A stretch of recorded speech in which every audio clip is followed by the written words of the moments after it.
사무엘상 3장 말씀입니다. 사무엘상 3장은 이제 드디어 하나님께서 사무엘을 선지자로 택하셨다는 것을 기록하고 있습니다. 앞에서 이제 1장은 사무엘의 태어나는 것, 그리고 2장은 사무엘과 사무엘의 어머니인 한나와 또 그 엘리의 두 아들들의 아버지인 엘리의 그 교육 차이, 그래서 이제 그런 내용들이 있었는데, 이제 3장은 드디어 사무엘이 엘리를 대신하여 선지자로 세움 받는 그런 것을 말씀하고 있습니다. 그때 이 선지자로 세움 받음에 있어서 가장 중요한 것이 하나님의 말씀이다는 것이죠. 하나님의 말씀. 그래서 여기 엘리 시대는 하나님의 말씀이 희귀했다라고 이렇게 표현하고 있습니다. 그래서 말씀을 잘 안 듣는 거죠. 사람들이 하나님의 말씀을 잘 듣지 않습니다. 백성들도 안 듣고, 또 더군다나 제사장도 하나님의 말씀에 귀를 기울이고 있지 않는 좀 이런 상황이죠. 3장 1절 읽어보겠습니다. 아이 사무엘이 엘리 앞에서 여호와를 섬길 때에는 여호와의 말씀이 희귀하여 이상이 흔히 보이지 않았더라. 이와 같이 그 당시 상황은 하나님의 말씀을 잘 듣지 않는 이런 시대였다는 것입니다. 그래서 더군다나 엘리는 이제 나이가 많고 눈도 점점 어두워서 잘 보지도 못하는 이러한 때, 그래서 하나님의 말씀이 있는 언약궤, 하나님의 말씀은 이제 언약궤라고 볼 수가 있는 그 여호와의 성전 근처에, 또 거기에는 잘 안 가는 거죠. 지금 여기 보니까 엘리는 나이도 많고 늙고 눈도 어두워, 그래서 자기 처소에 이렇게 누워 있다는 것이 2절에 보면 그가 자기 처소에 누웠고, 지금 이 시대가 말씀을 사모하지 않는 시대, 하나님의 말씀을 잘 듣지 않는 시대라는 것을 잘 드러내고 있습니다. 이에 반하여 사무엘은 이제 하나님을 아직은 잘 모르지만은 하나님의 말씀을 들으려고 애를 쓰고 있다는 것을 우리가 알 수가 있습니다. 3절 같이 한번 읽어보겠습니다. 하나님의 등불은 아직 꺼지지 아니하였으며 사무엘은 하나님의 궤에 있는 여호와의 전 안에 누웠더니, 이 대조적이죠. 자기 처소에 누운 엘리와 하나님의, 지금 제사장도 아닌데 하나님의 전 거기에 누워있는 사무엘, 이런 차이. 그리고 엘리는 눈이 점점 어두워, 육체적인 눈만 어두운 게 아니라 영적 눈도 어두웠음을 또 말하고 있죠. 그래서 비록 나이가 들고 육체는 쇠하지만 우리 영혼은 강건해져야 하는 것인데, 나이가 들었다 하여 이렇게 또 하나님을 가까이 하지 않고 하는 이런 모습은 좋지 않은 것이죠. 지도자가 이러하기 때문에 백성들도 다 덩달아서 같이 하나님의 말씀을 가까이 하지 않는 것입니다. 그래서 이런 시대에 그래도 사무엘은 하나님의 말씀에 귀를 기울이려고 하고 있다는 것이죠. 그러자 하나님께서 이 사무엘에게 나타나셔서 이제 말씀을 시작하십니다. 사무엘아 하고 이제 부르시고 있는데, 아직은 사무엘이 하나님의 음성을 잘 못 듣고 있는 겁니다. 그래서 이 소리가 하나님의 음성인 줄 모르고 엘리 제사장이 부른 줄 알고 자꾸 엘리를 찾아가고 있는, 몇 번에 걸쳐서. 그래서 끝내 엘리도 몰라요. 처음에는 그냥 그러다가 나중에 세 번째 돼서야 눈치를 채고 이 엘리가 사무엘에게 하나님 말씀하시는 거니까 들어라, 이제 이렇게 하는 것이죠. 그래서 드디어 세 번째 이제 누워 있어서 하나님이 부르실 때 엘리가 시킨 대로 말씀하옵소서 주의 종이 듣겠나이다, 이렇게 하나님께 아뢰죠. 10절 읽어보겠습니다. 여호와께서 임하여 서서 전과 같이 사무엘아 사무엘아 부르시는지라 사무엘이 이르되 말씀하옵소서 주의 종이 듣겠나이다 하니, 이렇게 자세가 됐죠. 이제 사무엘이 하나님의 말씀을 들을 준비가 되어 있습니다. 그래서 우리가 이렇게 귀가 열려야 됩니다. 하나님의 말씀을 들을 준비를 잘하고 귀 기울이고 있으면 하나님께서 말씀하시는 것이죠. 그래서 하나님이 쭉 말씀하신 내용은 지금 엘리 제사장 가문을 하나님이 진멸하시겠다는 이제 이런 말씀이죠. 그래서 그 이유를 하나님께서 이 사무엘에게 말씀해 주고 있는데, 그 이유는 이 하나님께 대한 제사를 멸시했기 때문에 그렇다는 것이죠. 14절 읽어보겠습니다. 그러므로 내가 엘리의 집에 대하여 맹세하기를 엘리 집의 죄악은 제물로나 예물로나 영원히 속죄함을 받지 못하리라 하였노라 하셨더라.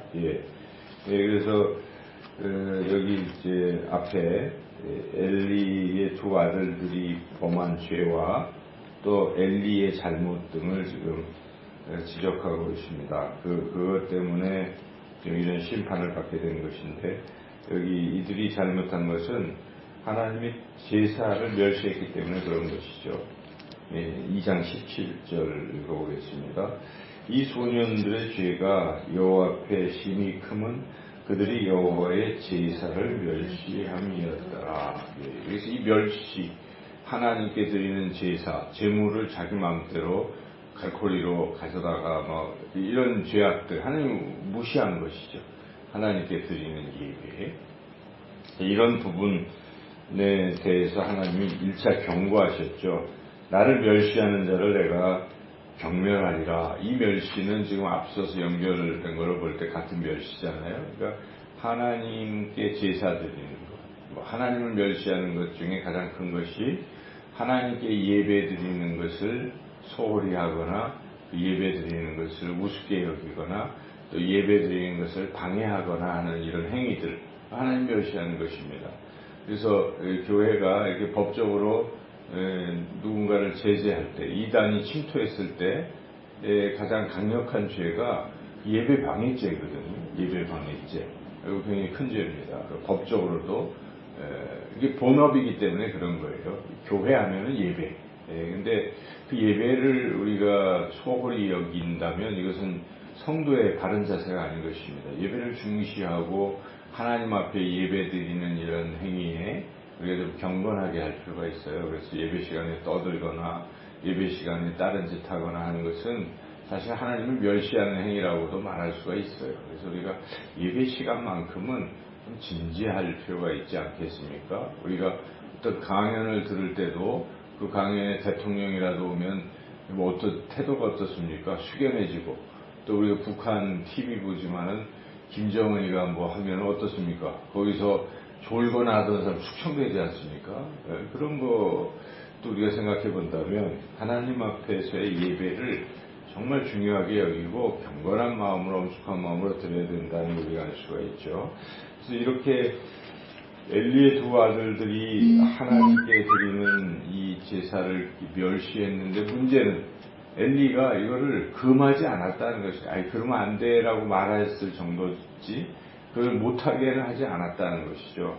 그래서 하나님께서 그것에 대해서 그것 때문에 자식들이 잘못했는데도 내버려뒀기 때문에 너희 집안은 그냥 다 멸망이다 라고 하나님 선언하시죠. 그래서 아까 우리가 14절을 읽었는데 3장 13절을 같이 한번 읽어보겠습니다. 내가 그의 집을 영원토록 심판하겠다고 그에게 말한 것은 그가 아는 죄악 때문이니, 이는 그가 자기 아들들이 저주를 자청하되 금하지 아니하였음이니라. 아는 죄악, 이거 잘못됐다는 걸 알아요. 엘리가 이 아들들이 이런 나쁜 짓 하는 것을 막아야 된다, 이 죄다 하는 것을 알면서도 그를 처리를 안 하고 있는 것이죠. 이게 참 문제입니다. 그래서 우리가 신앙생활에서도 자기가 어떤 죄악을 회개하지 않습니다. 하나님 앞에 내가 이 잘못했습니다 해놓고 또 그걸 반복해서 또 죄를 짓고 있는 이런 것은 하나님이 가장 싫어하시는 것입니다. 죄는 지을 수가 있어요, 우리가. 그러나 죄를 짓고 난 다음에 처리하는 과정에 다시는 하지 말아야지, 내가 이 죄를 범하면 안 되지, 이러한 결단, 이런 것을 하나님 기뻐하시는 것입니다. 근데 죄를 짓고도 또 여전히 뻔뻔하게 그 죄를 자꾸 반복하는 이러한 모습은 하나님 정말 싫어하신다는 것을 우리가 오늘 본문을 통해서 알죠. 그래서 이렇게 이런 죄로 인해서 엘리 가문은 이제 없어지는 겁니다. 없어지는 것이고 사무엘이 하나님의 선지자로 이렇게 이제 세워지게 되었습니다. 그래서 사무엘이 이제 선지자로 활동하는데 핵심은 말씀이라는 것입니다. 엘리는 하나님의 말씀을 잘 안 들었던 것이고 이 사무엘은 올바른 선지자가 되려면 하나님의 말씀을 잘 듣는다 하는 것이죠. 그래서 21절 같이 한번 읽어보겠습니다. 여호와께서 실로에서 다시 나타나시되 여호와께서 실로에서 여호와의 말씀으로 사무엘에게 자기를 나타내시니라. 그래서 하나님의 어떤 모습으로 나타나신 것이 아니라 하나님의 말씀으로 나타나신다는 것이죠. 그래서 하나님은 우리에게 말씀을 통해서 인도하시고 역사하신다는 것입니다. 오늘날 우리는 이 3장 말씀을 읽으면서 하나님의 말씀이 희귀한 것은 아닌지, 내 인생에서 하나님의 말씀이 희귀한 것은 아닌지, 일주일 내내 살면서 하나님의 말씀을 듣는 시간이 얼마나 되는지, 주일 예배 시간, 설교 시간, 그것도 좋은 사람도 있어요. 그거 딱 한 번 듣고 살아간다면 하나님의 말씀이 희귀한 사람인 것이죠. 그러나 날마다 하나님 말씀 듣고 우리가 더 희귀하지 않게 위해서 오늘 하루도 이 한 절의 말씀을 잘 묵상하고 그 말씀과 함께 말씀의 지배를 받으며 말씀의 인도하심을 받으며 살아가는 삶이 이 사무엘과 같은 그런 삶이라는 것입니다. 하나님이 항상 사무엘에게 나타나서 말씀하시고 잘 듣고 특별히 이 사무엘은 하나님 말씀 잘 듣겠다고 하는 이런 모습 10절 말씀 다시 한번 읽어보겠습니다. 여호와께서 임하여 서서 전과 같이 사무엘아 사무엘아 부르시는지라 사무엘이 이르되 말씀하옵소서 주의 종이 듣겠나이다. 말씀하옵소서 주의 종이 듣겠나이다. 오늘 3장 말씀을 통해서 우리가 좀 더 하나님의 말씀에 귀를 기울이고 그 말씀을 듣고 또 순종하며 살아가는 우리 모두가 되시기를 주님의 이름으로 축원합니다.